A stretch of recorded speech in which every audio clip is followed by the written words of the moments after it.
अब थोड़े से बड़े मुद्दों पे आती हूँ मैं। इससे पहले आपसे पश्चिम बंगाल चुनाव के बारे में बात करती हूँ और ये पूरी जो कवायद जिसको हम कह रहे हैं कि जो एनर्जी विपक्ष के अंदर थी 6 महीने 8 महीने कह रहे हैं, मैं कहती हूँ लगभग साल भर के आसपास, चलिए मान लेते हैं कि इतना ही रहा।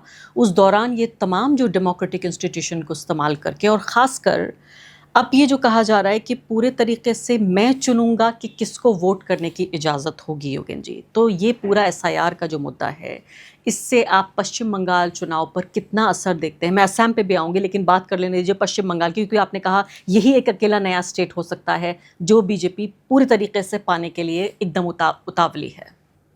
देखिए, इस वक्त ये जो एसआईआर का मुद्दा है या डिलिमिटेशन का मुद्दा है, इनको हम अलग अलग टुकड़े में ना देखें।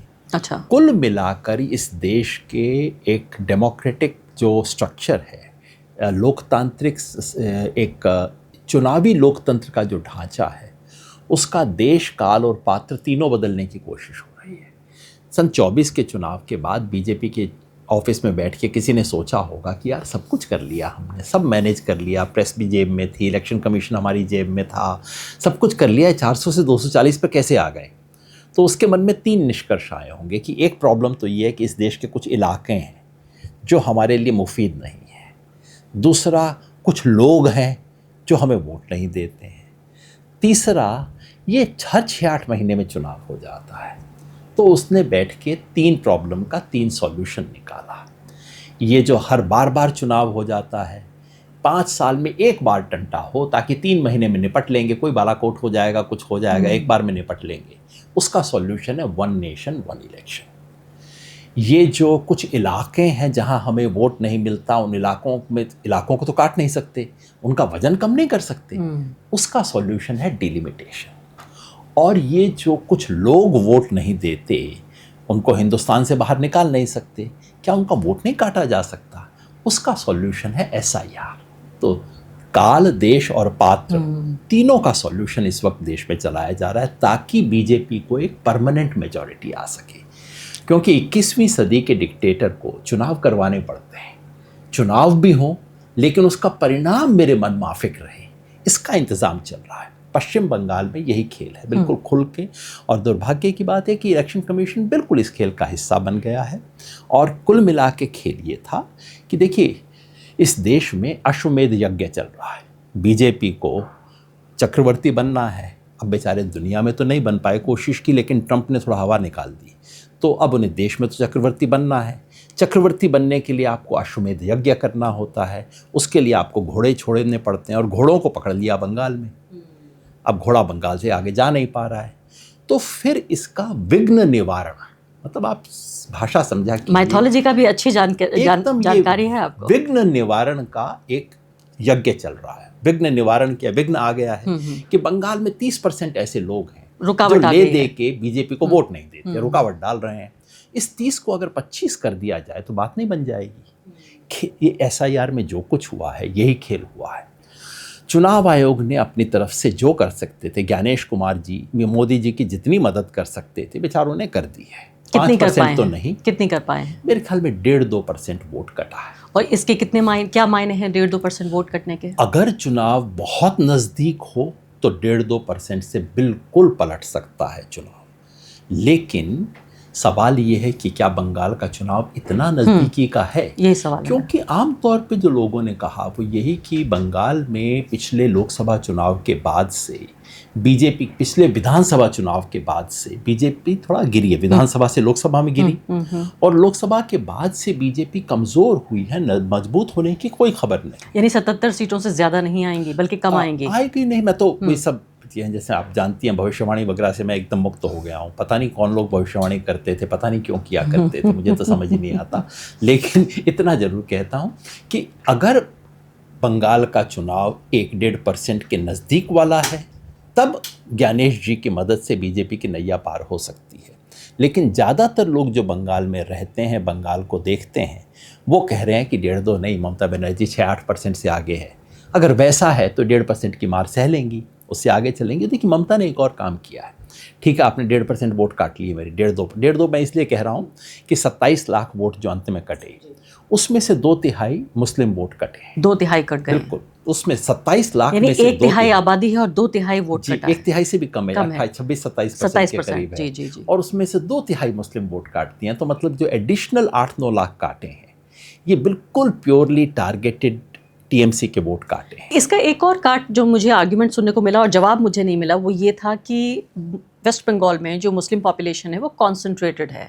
तो इसका मतलब ये हुआ कि अगर एक कंस्टिट्यूएंसी में मान लेते हैं कि बहुत सारे वोट भी कट गए, जैसे मान लेते हैं मैं तो गई जिन इलाकों में, खासकर मुर्शिदाबाद और उसके अलावा मालदा वगैरह में पूरे पूरे बूथ उड़ा दिए गए हैं, लेकिन आफ्टर ऑल जितना वोटर बचा वही वोटर तो वोट डालेगा। तो फिर इसमें हिंदू मुस्लिम की बात कहाँ से आ गई, अगर एक इलाके में 90% मान लेते हैं दोनों तरह की कॉन्स्टिट्यूंसी, मालदा मुर्शिदाबाद में और कोई भी जीते, बीजेपी तो नहीं जीतेगी जी, अगर चाहे कितने भी नहीं वोट तो कम कर कांग्रेस लीजिए आप। जीतेगी। हाँ हाँ। लेकिन याद रखिए, ये खेल सिर्फ मालदा मुर्शिदाबाद में नहीं हुआ है। नंदीग्राम कहाँ है? मिदनापुर में। मिदनापुर जो उड़ीसा के नज़दीक जाके पड़ता है, मिक्स्ड पॉपुलेशन, बांग्लादेश बॉर्डर के नज़दीक कहीं नहीं है।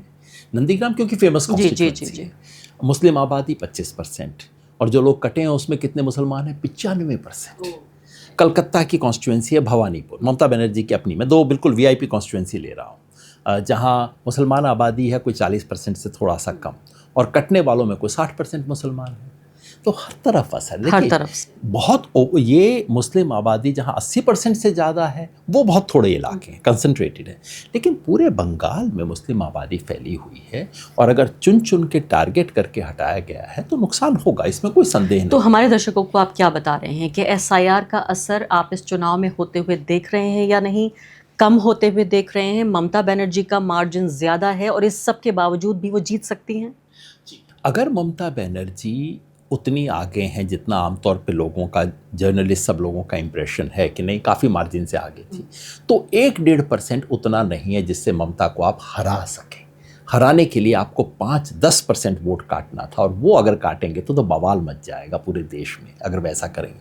तो नुकसान हुआ है, बिल्कुल बेजा हरकत चुनाव आयोग ने की है, और अफसोस की बात कि सुप्रीम कोर्ट भी इसमें शामिल हुआ। सुप्रीम कोर्ट ने इस पे मोहर लगा दी। इससे क्या हो रहा है कि हम सबको आदत पड़ गई आजकल, जैसे गाज़ा के बारे में हमें आदत पड़ गई थी ना, अच्छा आज 100 बच्चों को मार दिया, रहते हैं, हाँ। अच्छा वो तो है ठीक है, आज तो 80 हुए, कल परसों तो शायद 400 मरे थे, थोड़ा कम है, हाँ। इस तरह से हमें ये एसआईआर पे भी आदत पड़ गई है। अच्छा सिर्फ 27 लाख, अच्छा ठीक है, वहाँ तो 65 कर गए थे ना। हम भूल जाते हैं कि बंगाल में जो हुआ है वो अभूतपूर्व है। बाकी तमाम राज्यों में वोट उनके कटे थे जिन लोगों ने अपना फॉर्म डिपॉजिट नहीं किया था, और इलेक्शन कमीशन ने कह दिया था ये तो डेड हैं, एब्सेंट हैं, जो भी हैं, फॉर्म उनका नहीं आया था। बाकी तमाम राज्यों में जब फॉर्म डिपॉजिट करने के बाद जो कटे हुए लोगों की संख्या घटी थी, क्योंकि भरपाई की थी, नए वोटर शामिल किए थे, भरपाई की थी। सिर्फ बंगाल है जहां पहले राउंड में 58 लाख काटने के बाद ऊपर से 33 लाख और काटे गए। ये कहीं नहीं हुआ है, सिर्फ और सिर्फ बंगाल में ये जो आखिर के 27 लाख कटे हैं, 57 जमा 6 जमा 27, 58 से, वो केवल बंगाल में हुए हैं, और ये बहुत बिल्कुल एक तरफा है। और अफसोस की बात ये है कि सुप्रीम कोर्ट ने उसके ऊपर मोहर लगा दी, और उसके बाद लीपापोती कर रहे हैं कि ये कहा कि इस बार नहीं तो अगली बार वोट डाल लीजिए। हाँ, और अन्य अब जब उसकी आलोचना हुई तो जज साहबान ने कहा नहीं ठीक है, अपीलेट अथॉरिटी जो है वो कुछ भी फैसला कर देगी, उसको आप आखिरी मिनट तक भी स्वीकार कर लेना। आज की खबर है, आज सुबह की खबर है कि अपीलेट अथॉरिटी ने काम करना शुरू नहीं किया। वो कह रहे दरवाजे बंद हैं उनके, वहाँ कोई जा नहीं सकता। 27 लाख लोगों का नाम आपने कटवा दिया, और उसके बाद आप 27 लोगों का वापस जुड़वा के ताली पिटवाना चाहते हैं।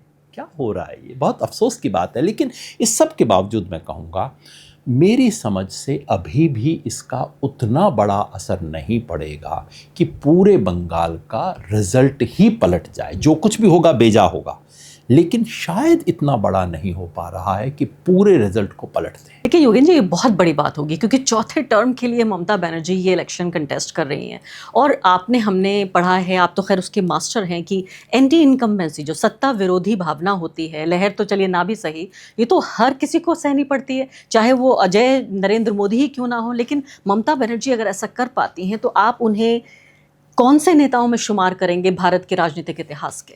कि ममता अद्भुत इंसान है। वैसे भी देखिए, एक औरत बिना किसी ख़ानदानी रूट के, और किन किन मतलब पार्टियों से तो लड़ी, सीपीएम से लड़ी, अपनी पार्टी से लड़ी थी, कांग्रेस उनकी अपनी पार्टी होती थी, और पूरी मर्द सत्ता से लड़ी है वो औरत। कैसे लड़ लड़ के पहुंची होगी जहां आज पहुंची है, ये सामान्य बात नहीं है। अब उनके राज में दोष नहीं है, सैकड़ों दोष हैं, किसमें नहीं होते, और खूब हैं।